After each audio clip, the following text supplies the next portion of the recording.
გამარჯობა მეგობრებო, მე ვარ გიორგი და ეს არის არხი იდეა პორტალი.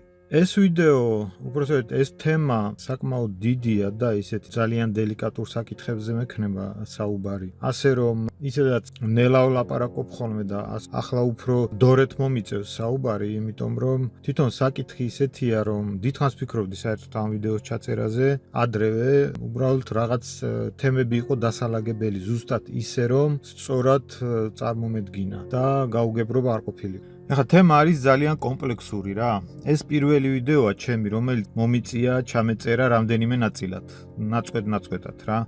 ამიტომ შეიძლება შეატყოთ, რომ აკუსტიკა ზოგ ადგილას სხვადასხვა. საქმე იმაშია, რომ თემა რომ ზუსტად ისე გაიგოთ, როგორც მინდა, როგორც მე მესმის, ხო? ბევრ მაგალითებს და ბევრ ჩაშლას მოით. ნებისმიერ შემთხვევაში ვეცდები, რომ რაც შეიძლება ლაკონური იყოს და ნახოთ რა გამოვა. დაკავშირებულია ყველაფერთან, თითქმის რაც ხდება ადამიანებს შორის კონფლიქტების დროს, ურთიერთობებში, ძალიან მიკრო მასშტაბებში, როგორც არის მაგალითად ოჯახი და აქედან დაწყებული დამთავრებული ქვეყნებს შორის ურთიერთობებში, როგორც არის ომები და გავლით, მაგალითად შიდა პოლიტიკა, როგორც არის მაგალითად ახლა ეს მიმდინარე პოლიტიკური პროცესები. ბევრ რამეს ეხება, თქონდა მექანიზმად, სამყაროს მექანიზმი უდეს საფუძველში, მაგრამ თვითონ ეს ვრცელდება უკვე რაც არსებობს სიცოცხლე მთელი ამ ისტორიის განმავლობაში, ხო? და ამდენად არის აქტუალური. საერთოდ ჩემი მიდგომა, ვინც ჩემი ერთგული მსვენელი ბრძანდებით, იცით რომ რაც არის, რომ ვცდილობ რომ რეალურად დაგანახოთ, ან მე დავინახოთ და აღწერო, ან თქვენ დაგანახოთ მექანიზმების არქიტექტურა და ნაკლებად ვიყო სუბიექტური, ან უფრო ობიექტურად წარმოვადგინო თემები და ეს უკვე მსმენელის არჩევანია, რა მხარეს აირჩევს, ხო? ამაზეც მე არაერთი ვიდეო მქონია, მაგალითად არჩევანის შესახებ, რომ რეალურად საბოლოო ჯამში სასწორზე რომ დავდოთ არგუმენტები, თითქმის თანაბარია ყველაფერი და ვერ იტყვით ყვილ მართალს ვერ გაარჩევ, მაგრამ ადამიანები გადაწყვეტილებებს ვიგებთ ხოლმე იდეალების და საბაზო ფასეულობების საფუძველზე, ანუ ჩვენ რა საბაზო ფასეულობებიც გვაქვს ამა თუ იმ საკითხში და ყველა ადამიანს ეს განსხვავებული აქვს, იმის მიხედვით ვაკეთებთ არჩევანს, ხო? თორე იურიდიულად რო გამარჩიოთ, ერთი მხარეს და მეორე მხარეს თვითონ სამყაროს თვისებაა, რომ არგუმენტები და კონტრარგუმენტები თანაბრად იყოს ორივე მხარეს, ხო? იქ მერე შემოდის უკვე მორალი, ეთიკა და ასე შემდეგ ეს ყველაფერი და ესენი თავის საზღვრებს და წითელ ხაზებს ადებენ ამ ყველაფერს, ხო? და არჩევანს ძნელად ვაკეთებ. ეს რატო ვთქვი ახლა, რომ ასეთ თემებზე როცა ობიექტურად ვცდილობ რომ ისაუბრო, ყოველ შემთხვევაში მე ვცდილობ ესე სწრაფად და მარტივად და ესე რაც ენაზე მოგადგება ვერ იტყვი, ამას დაფიქრება ჭირდება და გაანალიზება, ხო? ეს ფორმატია ჩემი ესეთი, თორემ კონკრეტული მხარე რომ მქონდეს არჩეული, ვილაპარაკებდი ხაპასხუპით, რა ვიცი, ჩასუნთქვაზეც ვილაპარაკებდი. არ არის ეგ პრობლემა. ემოციაც რომ ჩამერთო მით უმეტეს მაგ დროს.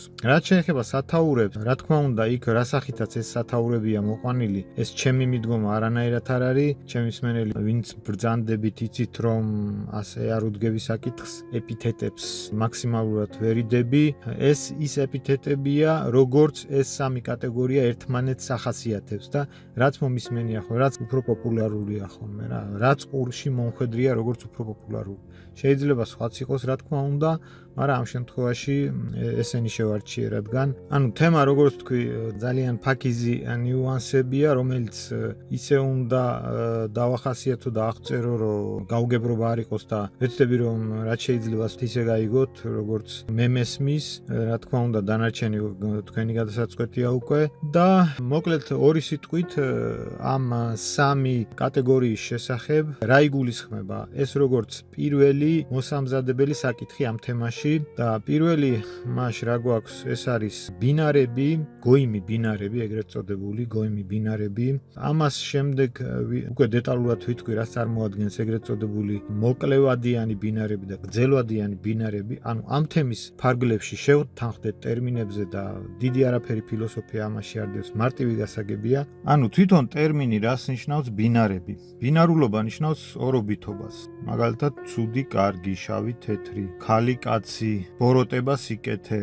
ანუ როდესაც, ამ კონტექსტში, ადამიანურ კონტექსტში ბინარულობა ნიშნავს, რომ როდესაც სამყაროს ეს ეხედა, მხოლოდ ჩავა და თეთრად და ზოგადად მე ადრეც მისაუბრია ამაზე, რომ ასეთ საკითხებს მე განვიხილავ პროცენტულ შკალაზე, ხო, 100%-იანი ერთ ხარეს და 100%-იანი მეორე ხარეს არ არის ადამიანი, ხო? სადღაც ცენტრის მახლობლობაში ვარსებობ და მოქმედებ. მაგრამ ამ შემთხვევაში ეს განიხილება როგორც იდეალისტური უკიდურესობები. მოკლევადიანი ბინარები, ანუ ეგრეთ წოდებული going ბინარები, როგორც ამას მეორე კატეგორია ახასიათებს, ამაში იგულისხმება ადამიანთა ის კატეგორია, რომელიც ურთიერთობაში ყოველთვის განწყობილები არიან ანგარიშსწორებაზე, ანგარიშზე, ძალიან მარტივად და ცხადად და გასაგებად. მაგალითად, სიკეთეზე მაშინვე პასუხობენ, შეიძლება ეს საერთოდ არ გჭირდებოდეს, კარგი საქმე გავუკეთე და მეორე დღეს წავიდნენ და რაღაც სრულად არასასარგებლო და არასაჭირონივთი გაჩქონ, დააბალანსონ ურთიერთობა. აგრესიაზე, რა თქმა უნდა, მაშინვე აგრესიით პასუხობენ, აქ და ახლა, რასაც ქვია. ამის საბაზო მოკლევადიანი ანგარიშსწორების საფუძველზე იგება მერე ისეთ ტიპის სისტემები, როგორც არის ავტორიტარული სისტემა და თუნდაც კრიმინალური სისტემა და დიქტატორული სისტემები, ეს უკვე ტოპ ლეველია, ასე ვთქვათ, როგორც არის სახელმწიფოები, ასეთი ტიპის ინდივიდები, რომელიც ამას ანვითარებენ, ასეთ მიდგომას, ეგრეთ წოდებული მოკლევადიანი ბინარული მიდგომები მაღალ დონეზე ქმნიან უკვე ასეთ სოციალურ სისტემებს, მონაწილეობენ და არიან ლიდერები ასეთ სოციალურ სისტემებში.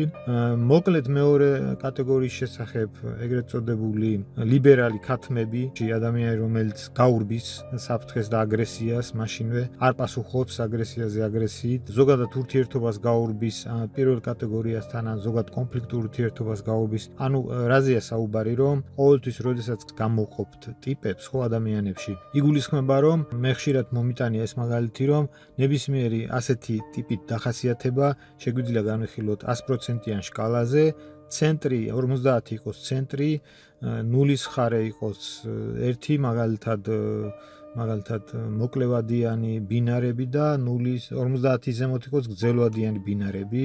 რატო ვამბობ გრძელვადიან ბინარებს, რატომ უწოდებ აი ამ ლიბერალებს გრძელვადიან ბინარებს, ამაზე უკვე თემის ძირითად ნაწილში ვისაუბრებ და ძალიან საინტერესო რაღაცა იქნება, ვისაც ამაზე არ გიფიქრი აქვს და სხვანაირად შეგახედებთ ამ ყველაფერს. და აი, როდესაც ვახასიათებთ ადამიანებს, ხო, როგორც წესი გულისხმობთ, აი 60 და 40, 60-დან 70-მდე და 40-დან 30-მდე პროცენტულ ფარგლებში, ან ერთ ხარეს, ან მეორე მხარეს. იმიტომ რომ აბსოლუტური 1-1 არ არის, როგორც წესი აბსოლუტური ერთი მხარეც არ არსებობს და არც მეორე მხარე არ არსებობს. ადამიანები როგორც წესი, აი სადღაც ცენტრსა და უკიდურესობებს შორის ვარსებობთ, ხო, და ვართ ნებისმიერ ჩვენს მახასიათებლებში, ხო?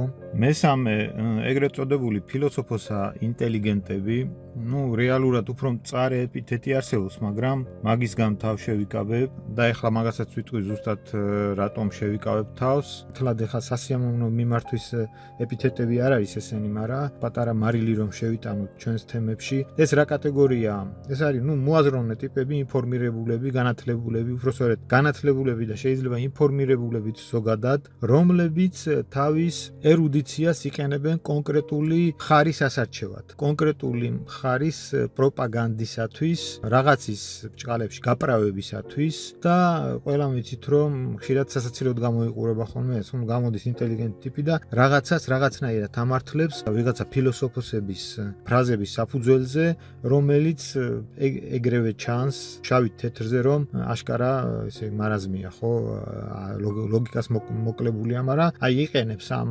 ფილოსოფიურ ცოდნას, რომ რაღაცა გააправოს, რასაც ქვია და აქ მესამე კატეგორიაში არის მნიშვნელოვანი ეგრეთ წოდებული ანალიტიკოსი ადამიანები, ობიექტურად მსჯელობენ და ესენი ერთმანეთში არ უნდა აგვერიოს. როდესაც ადამიანი გამოხატავს ცალსახა უარყოფას რაღაცის მიმართ, წარმოადგენს საგანს ცალსახად უარყოფითად ან ცალსახად დადებითად, იქ უკვე ლაპარაკი რაიმე ობიექტურობაზე ან რაღაც ანალიტიკურ აზროვნებაზე, გაანალიზებაზე, რომელიც აზრიც საყოველთაოდ მისაღები შეიძლება იყოს, იმიტომ რომ ადამიანის მიეცეთ სააზროვნო საკვები, ლაპარაკი ზედმეტია ამაზე. კიდევ ვიმეორებ იმას, რომ რა თქმა უნდა, როდესაც წინ არის ნაბიჯი გადასადგმელი, ადამიანები ხელმძღვანელობენ იდეალებით, ობიექტური 100%-იანი ვერ იქნები, იმიტომ რომ რაღაც იდეალი უნდა აირჩიო, იმიტომ რომ შენთვის არსებობს ძირითადი ფასეულობები და შენ ირჩევ აქედან გამომდინარე მიმართულებას, სადაც ობიექტური უკვე ვეღარ ხარ. აი მაგალითად ძალიან მარტივ მაგალითს მოვიყვანთ, აი მაგალითად, როდესაც საუბარია იმაზე, რომ ვიყოთ დამოუკიდებელი და სუვერენული, ხო, სახელმწიფო და ვთქვათ, ავირჩიოთ ევროპა იმისათვის დაგვეხმაროს, რომ გავხდეთ პროგრესული. მეორე მხარე, რომ არა, მოდით არ გვინდა ეს დამოუკიდებლობა, პატარა ქვეყანა ვართ, პერსპექტივა არ გვაქვს და ვიყოთ პირდაპირ რუსეთში, როგორც მაგალითად ჩრდილოეთ კავკასიის ქვეყნები და ასე შემდეგ. მეორე შემთხვევაში შეიძლება თქვა, რომ ის აზროვნებს პირადი ამბიციებით, მისი ფასეულობა, პირადი კეთილდღეობა და არ აინტერესებს ქვეყნის კეთილდღეობა, წინა პლანზე აყენებს პირად ამბიციებს და აქედან გამომდინარე მთავარია, თქვათ, ადამიანი კარგად იყოს და ქვეყანა სად იქნება და საერთოდ იარსებებს თუ არა, როგორც დამოუკიდებელი ერთეული, ნაკლებად აინტერესებს. და შეიძლება თქვათ, რომ მისი ფასეულობა პირადი ამბიციები. იგივენაირად პრინციპი შეიძლება მეორე მხარესმაც თქვას, ხო?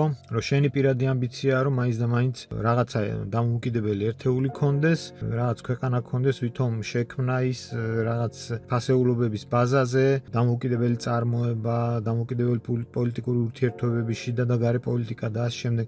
ესეც შენი შინაგანი სურვილია და შინაგანი ამბიციაა, ხო?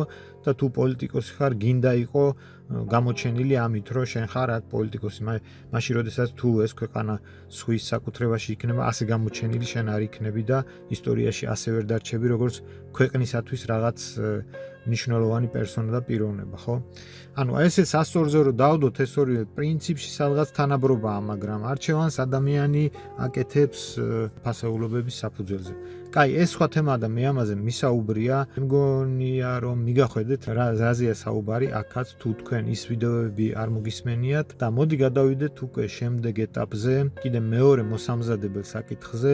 მე ხშირად ვიყენებ ფიზიკურ პროცესებს იმისათვის, რომ რაღაცა მაკროსისტემებში, როგორც არის, მაგალითად, ჩვენი სოციუმი, ჩვენი ყოფიერება, ქვეყანა, სამყარო, ავხწერო რაღაც პროცესები. შეიძლება გაგიჩნდეთ, უკვე გესმით შეიძლება, ეს ძალიან კარგადაც და კითხვა არ გიჩნდებათ, მაგრამ რა თქმა უნდა შეიძლება გაგიჩნდეთ კითხვა, რომ კი, მაგრამ შენ ყვები რაღაცა პროცესს, რომელიც ატომში ხდება და ცხოვრებაში სულ სხვა რაღაცები ხდება და რანაირად არის ერთმანეთთან კავშირში, ხო? ჯერ მე ერთი ვიდეო მქონდა ამასთან დაკავშირებით, ფრაქტალები, ფრაქტალური სტრუქტურა, სამყაროსი და ამას გადახედეთ, შემდეგ თუ მაინც და მაინც გაინტერესებთ, თუ ეხლა სიტყვაზე მენდობით, თუ არა და შეგიძლიათ ჯერ იმას მოусმინოთ და იქ მქონდა საუბარი იმაზე, რომ სამყარო აგებულია ფრაქტალური პრინციპით, ეს რას ნიშნავს? ასე რომ არ იყოს, ჩვენ სამყაროს ვერ შევისწავლით უბრალოდ.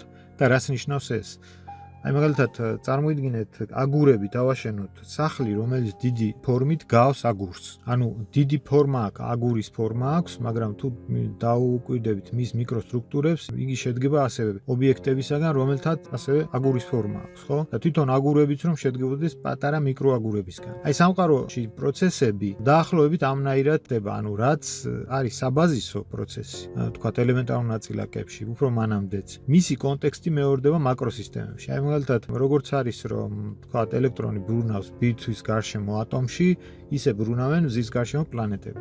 რა თქმა უნდა, ფიზიკურად სხვადასხვა რაღაცაა, მაგრამ პრინციპი რაღაც ცენტრისა და ცენტრის გარშემო არსებული ობიექტებისა ხომ მეორდება ამ ხელა მასშტაბზე, ხო? სად ატომი და სად კიდე პლანეტარული მასშტაბები, ხო? იგივე მაგალითად გალაქტიკის მასშტაბზეც მეორდება, ხო? ცენტრში არის შავი ხვრელი და გარშემო ბრუნავს ამდენი მზის სისტემა, პლანეტები და ვარსკვლავები, ხო?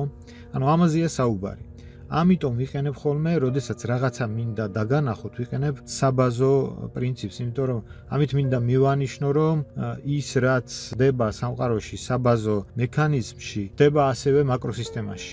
იქიდან მოდის. ანუ თქვენ თუ იცით, რომ იქ ხდება ეს ფიზიკურ სისტემაში, ესე იგი ამ სისტემაშიც იგივე კანონზომიერებს ექვემდებარება, მაგრამ რაღაცა კონტექსტში. ასევე აქ მინდა ერთი საკითხი შევნიშნო, რომ აი მე ჩემ ვიდეოებში რითაც ვამაყობ, ერთ-ერთი არის ის, რომ მაქსიმალურად ვცდილობ სიტყვიერად წარმოგადგენინოთ სისტემა, რაზეც ვსაუბრობ, მექანიზმი, რაზეც ვსაუბრობ და რავი, მე მგონი, რომ გამომდის, რომ იმ მექანიზმს ზუსტად აღწერ, მიუხედავად იმისა, რომ არ მაქვს ვიდეო ილუსტრაცია. ილუსტრაცია, ხო? ვიზუალიზაცია ადვილებს აღქმას, მაგრამ სიტყვიერად მე ვცდილობ რომ ზუსტად დაგანახოთ რაზეა საუბარი. ნუ არც ისე დიდი ხნის წინ გავარკვიე რომ თურმე მთლად ესე მარტივადაც არ არის საქმე, ცოტა კურიოზულია ჩემთვის, რომ თურმე ადამიანის ერთ-ერთი მახასიათებელია წარმოსახვის უნარის მასშტაბი. აი რაზე ვსაუბრობ, რომ აი მაგალითად მე რომ გითხრათ ესეთი რაღაცა. შედიხართ ოთახში, სადაც დგას ორი მაგი და ერთი ერთ კუთხეში, მეორე კუთხეში, თითოეულ მაგიდასთან სამი სკამია,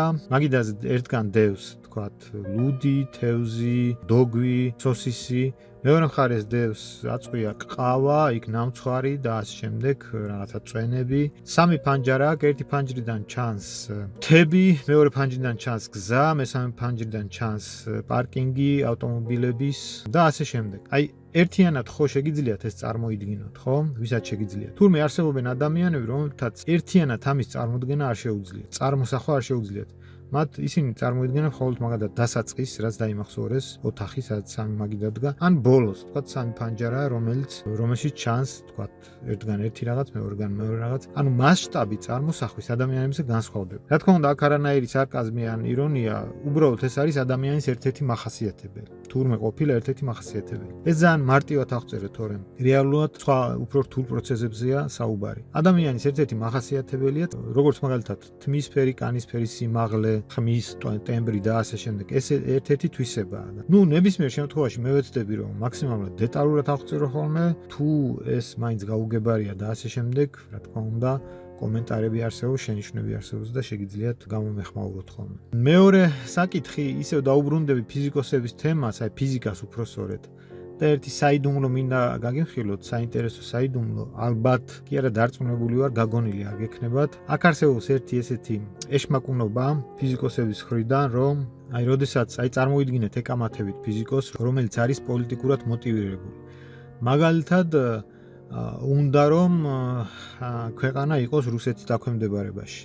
და თქვენ პირიქით ეუბნებით თუ არა, ჩვენ უნდა ვიყოთ დამოუკიდებელი, სუვერენული, დასავლეთთან კავშირები გავაბათ და ასე შემდეგ, ხო? მან შეუძლია გითხრათ ესეთი რაღაც. აი წარმოიდგინე რომ არის დიდი ავზი ცივი წყლით და ამ ავზში ერთი ჭიქით, ფინჯანით ჩავასხით მდუღარე წყალი. რა მოხდება? ეს წყალი გაცივდება თუ ეს ავზი გაცხელდება? რა თქმა უნდა, ჭიქით წყალი, რომელიც ჩავასხით, ის გაცივდება, ხო? ხო და მაშინ მაკროსისტემაშიც ესე ხდება. დიდი ქვეყანა აუცილებლად გავლენას ახდენს პატარა ქვეყანაზე ნებისმიერ შემთხვევაში, დროთა განმავლობაში. რაღაც გავლენას ახდენს. ნუ ასე მარტივი სქემიდან შეიძლება თქვენ დაასკვნათ, რომ ხო, მართალია, რომ არ აქვს მნიშვნელობა, თქვათ, რაც არ უნდა ვიბრძოლოთ, თუ დიდი ქვეყანაა და ის გავლენას ახდენს ჩვენზე, ადრე თუ გვიან ჩვენ, თქვათ, ასიმილაცია მოხდება და ადაპტირდებით იმპერიასთან და თავის დაღწევის შანსები არ არსებობს, ხო? მაგრამ იმ ფიზიკოსმა თვითონვე იცის, რომ თლად ესეც არ არის საქმე, იმიტომ რომ არსებობს ისეთი ფენომენი, როგორც არის თუნდაც მაგალითად პეპელას ეფექტი, ანუ როდესაც მცირე მოვლენებს შეუძლია შეცვალონ გლობალური სისტემები, არსებობს ასევე ვთქვათ, თუნდაც იგივე რომ ენერგიის წყარო, მაგალითად იგივე მაგალითში, ამ ფიზიკურ მაგალითში ეს წყალი რომ რაღაცით ცხელდებოდეს მუდმივად, რა თქმა უნდა, არა თუ გაცივდება, არამედ მის გარშემო რაღაც ნაწილსაც გაათბობს. ამის ანალოგია საქართველოს შემთხვევაში რა არის, რომ ჩვენ გვაქვს ტრადიციები, გვაქვს კულტურა, გვაქვს ჩვენი ისტორია, ჩვენი ფასეულობები, ჩვენი კულინარია, ურთიერთობის სტილი, ტრადიციებში მოვიაზრეს სხვათა შორის რელიგიაც და ეს არის ის ენერგიის წყარო, რომელიც სწორედაც რომ ათბობს იმ მცირეოდენ წყალს და აარსებებს როგორც სისტემას. ანუ ხო ხვდებით ახლა რისი თქმა მინდოდა ამ ყველაფრით, აი ეს მაგალითი, ეს პატარა სეკრეტ უნდა რომ მოვიყვანე, რომ მე კი მომყავს მაგალითები, მაგრამ ვიღაცებს შეუძლია დაებადოთ კითხვები, რომ არსებობს აქ თუ და მაგრამ. და მე ვცდილობ ხოლმე ყოველთვის იმ თუ და მაგრამზეც ვისაუბრო და თუ იქნება კიდევ, რა თქმა უნდა, ამის გამოხმაურების წყაროები არსებობს და იცით. კარგით, ეს მეორე მოსამზადებელი თემა და გადავიდეთ მესამეზე და შემდეგ ძირითად საკითხზე. მესამეს რაც შეეხება, მე მინდა ვისაუბრო ერთ საინტერესო ფენომენზე მუსიკაში, ეს არის ეგრეთ წოდებული მელიზმა. გაგონილი გექნებათ ალბათ და თუ არ გაქვთ გაგონილი, გეტყვით რომ რა არის მელიზმა მუსიკაში. მელიზმა ეს არის რაღაცა მელოდიის განგრძობითი ფორმა. აი მაგალითად ჩავდებ ამ ვიდეოში და ისე რომ მოусმინოთ და გასაგები იქნება, ხო?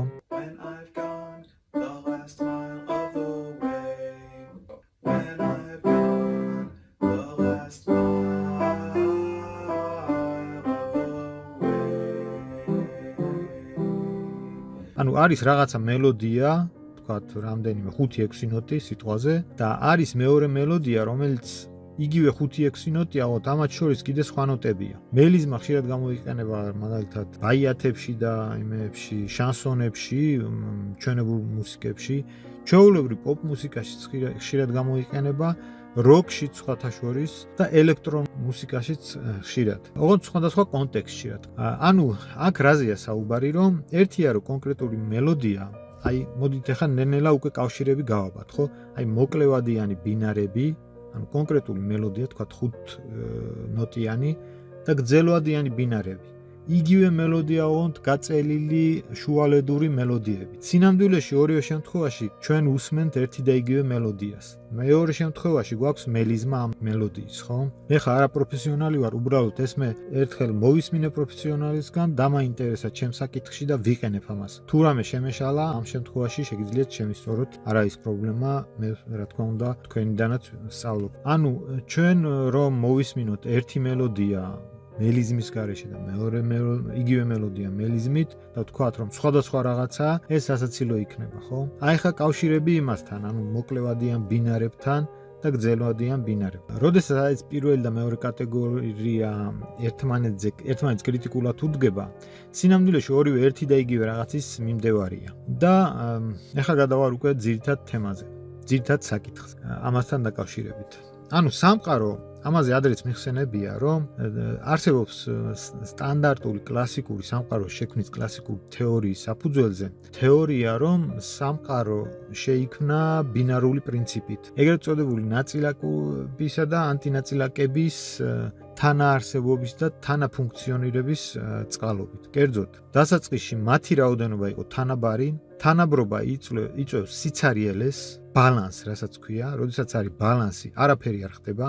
მაგრამ სიცარიელე ადრეც მისაუბრია ერთ-ერთ კი არა რამდენიმე ვიდეოში სიცარიელე პოტენციურად გულისხმობს ყველაფერს, როგორც კი ბალანსი დაირღვევა, ეს ყველაფერი უკვე გამოვლინდება და არსებობს თეორიები, რატო დაირღვა ეს ბალანსი, მაგრამ რაღაცა ეტაპიდან გაჩნდა ყოველ მილიონ ანტინაწილაკში 1/10 ნაწილაკი. ანუ 1/10 აღმოჩნდა ნაწილაკი.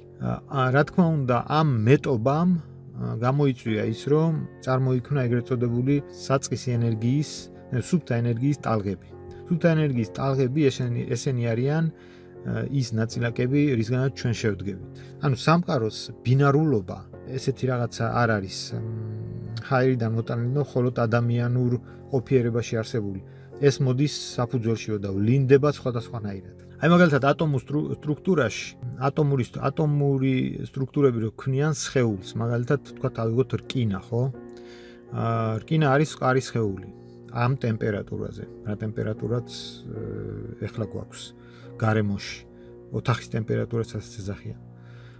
რომ დააკვირდეთ მათ ატომებს, ისინი იქცევიან ბინარული პრინციპით. და რა იგულისხმება ეს? ორი მდგომარეობა აქვთ.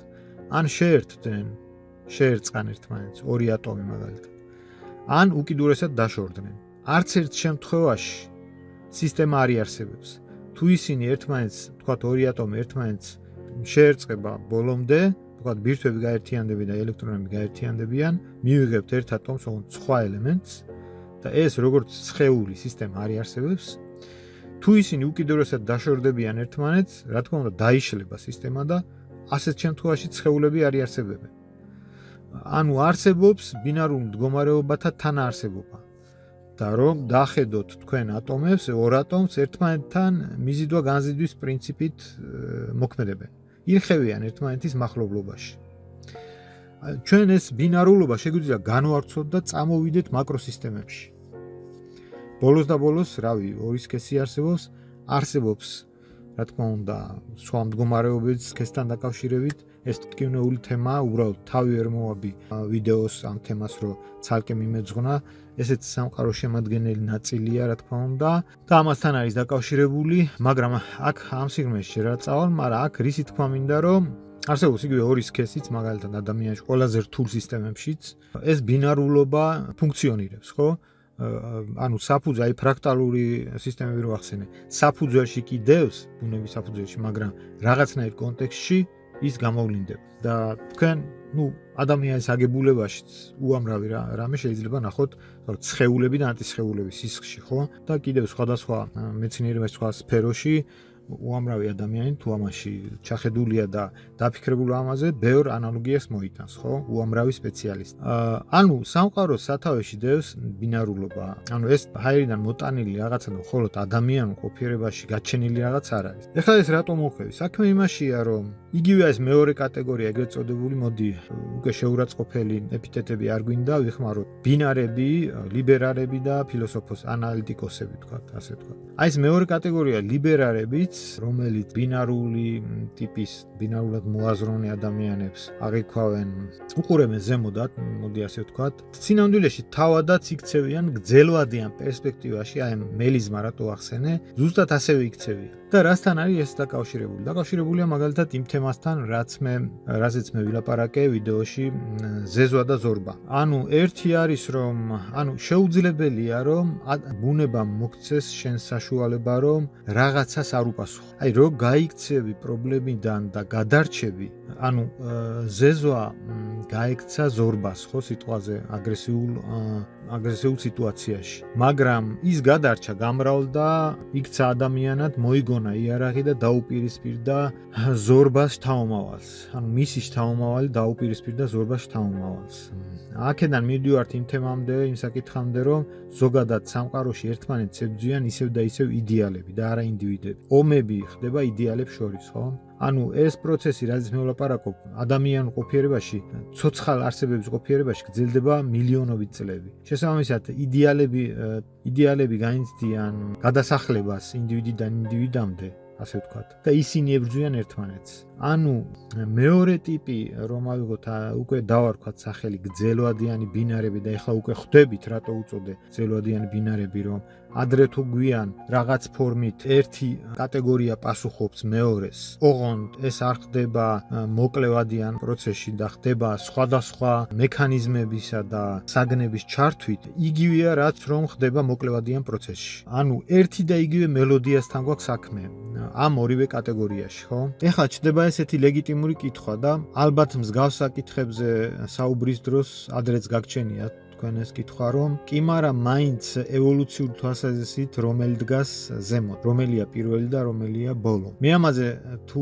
მოახერხე და სერიები ჩავწერე იმ ვიდეოებისა, იქაც ვისაუბრებ დეტალურად, მაგრამ რახან სხვადასხვა ვიდეოებში იმ სერიებიდან მომყავს ძირითადი მომენტები, აქაც მოვიყვან ამ მომენტს, რომ აქ შემოდის ეგრეთ წოდებული ევოლუციური ფრონტის ცნება. შემოვიღოთ ევოლუციური ფრონტის ცნება და რა არის ეს? აი, რომ წარმოიდგინეთ კომბაინი.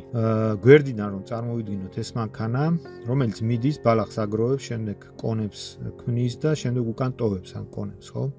კომბაინს წინ აქვს ესე დიდი ბორბალი, რომელიც ტრიალებს და ბალახს იღებს. ბალახს ცოტა ხანს თავი დავანებოთ, მაგრამ ანალოგია რომ გავატაროთ კომბაინისა კაცობრიობასთან. ეს კომბაინი არის კაცობრიობა, რომელიც წინ მიდის ევოლუციური თვალსაზრისით, მაგრამ ყოველთვის არსებობენ ინდივიდთა რაღაცა პროცენტული რაოდენობა, ყველა ერში, ყველა კუთხეში, ყველგან, რომლებიც იმყოფებიან ბორბლის პოზიციაში. ბორბალი გვერდიდან რომ წარმოვიდგინოთ, კომბაინის ბორბალი. ავიღოთ მის კიდეებზე, ეს პერიმეტრი ხო აქვს ამ ბორბალს, ხო? კიდეზე ავიღოთ ერთი წერტილი და ავიღოთ დიამეტრალურად საწინააღმდეგო მეორე წერტილი. ეს ორი წერტილი კომბაინის მოძრაობის დროს ბრუნავს და ხან ერთია წინ, ხან მეორეა წინ. აი ამ ბორბალზე მყოფ ინდივიდებს დავარქვათ ევოლუციურ ფრონტზე მყოფი ინდივიდები. მაგრამ რაღაცა მცირე დიაპაზონით ისინი ხან ერთნი არიან წინ, ხან მეორენი. ეხლა ჩვენ შეგვიძლია ამ A და B წერტილს ურთიერთსაწინააღმდეგო პოზიციაში მყოფ წერტილებს მივაკუთვნოთ ნებისმიერი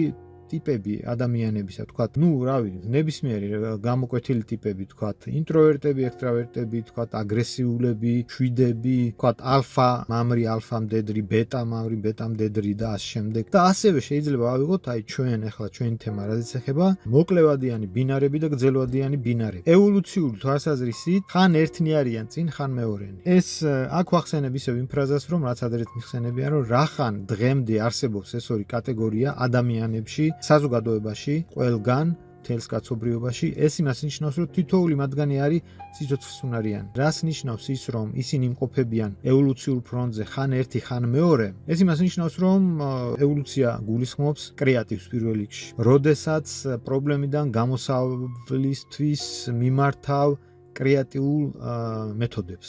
ანუ რაღაც ახალს იგონებ. არ ხარ კომფორტის ზონაში. ევოლუციონირდები, ამაზეც მისაუბრია. ანუ რაღაც ახალს იგონებ, რომ წინ წახვიდე. და ეს ხდება ესეთი ციკლური პროცესი. ისევე როგორც კომბაინის ბორბალი ტრიალებს ციკლურად, ხო? ანუ კომბაინი გვერდიდან რო წარმოიდგინოთ, მოძრაობს წინ, მაგრამ წინ ბორბლის კიდეები ხან ერთია წინ, ხან მეორე.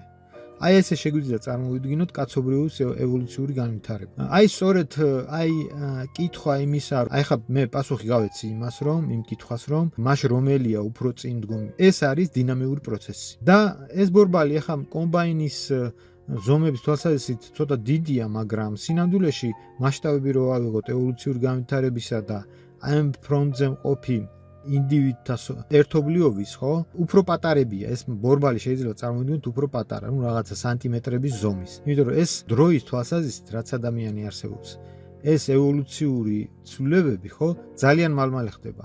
10, 15, 20, მაქსიმუმ 30-40 წლის პერიოდებში. რაც სიცოცხლე არსებობს იმასთან მიმართებაში. ანუ სწრაფად ხდება ეს ამ ბორბლის ტრიალი. ამიტომ ხდება ის, რომ ხან ერთი არის, მაგალითად კლასიკური შემთხვევაა, იგივე მაგალითად მე-19 საუკუნეში ლიბერალები წამოვიდნენ წინ, მე-20 საუკუნის დასაწყისში ეს ბრუტალური მოკლევადიანი ბინარები, ანუ ეს გლეხთა და მუშათა კლასი წამოვიდა წინ. იარსება რაღაც 50-60 წელი, მერე დაიწყო გრევა. ეხლა ისევ მეორე მოდის წინ, რა თქმა უნდა, ლიბერალური წყობა, ხო?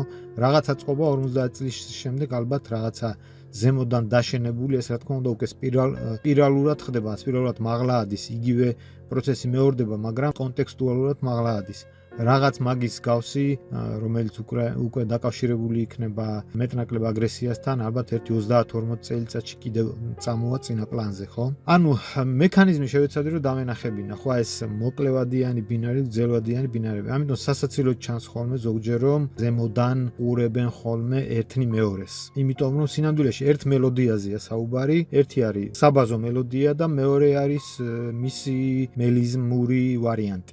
კიდევ ეს თემა ძალიან ფართოა და ზუსტად რომ დაგანახოთ კიდევ მაგალითების მოყვანა საჭირო, მაგრამ ამ ეტაპზე ჯერჯერობით მეტი არაფერი მახსენდება. შევეცადე რომ მექანიზმი კიდევ სწორად დამენახებინა და რა ვიცი, მე მგონია რომ ძალიან მნიშვნელოვან რაღაცაზე ვილაპარაკე. მე მგონია რომ საინტერესოდ დაგანახეთ ეს ყველაფერი და თუ ობიექტური აზრი ჩამოგიყალიბდებათ ამასთან დაკავშირებით, ძალიან კარგი იქნება. გმადლობთ ყურადღებისთვის, მომავალ შეხვედრამდე.